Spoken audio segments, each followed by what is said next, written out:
How's it going, everyone? Welcome back to another quant update. It's about to break out through the key level we've been talking about on this channel between 112 to 120. Now, this is our final lower high. So as you can see, when we start coming down, there was a lower high range created in this area. Once that is broken, it's shooting up and is technically meant to make a new all-time high. Although the specific level we want broken is $150. Just through the Fibonacci strategy, once that level is broken, it's a signal of these targets up here between $2.29 to $333. So the expectation is, as long as Bitcoin continues putting in new all-time highs, altcoin season will begin. We're already starting to see early signs of that with Ethereum breaking out through 3K. But not only that, there are other coins like XRP, SUI, and HBAR really getting going. Others to mention are Cardano, Algorand, and Stellar. Those have been the best performing altcoins so far, and they are large caps. So they have taken the brunt of the money that's flowed out of Bitcoin.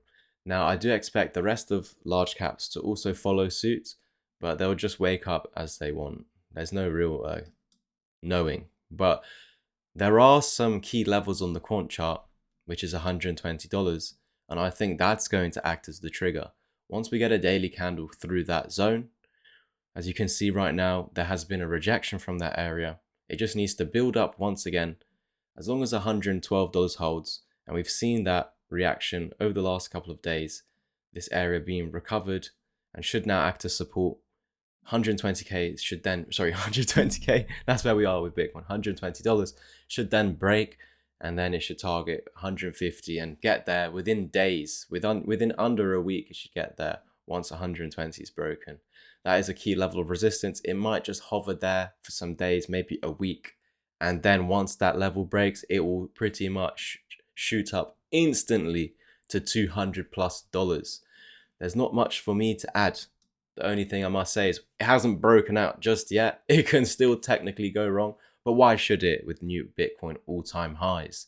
It should eventually break. So this is just short-term nonsense. Upside next to 150, break that, it should shoot up to 200. So you could argue that this break of $120 will lead to $200 plus. That is it from me today. Like, subscribe, comment, and share. If you want to get educated, understand why I have these biases, help me understand this market and not get too overly excited too early. Check out the strategy, links down below. It can be found. The best way of understanding it is through the video calls. Booking a call today. There is some Fibonacci tactics in the ebook as well if you don't have as much time, or be part of a Discord community where other people are sharing their thoughts on the market, their own strategy. It's not just myself in there.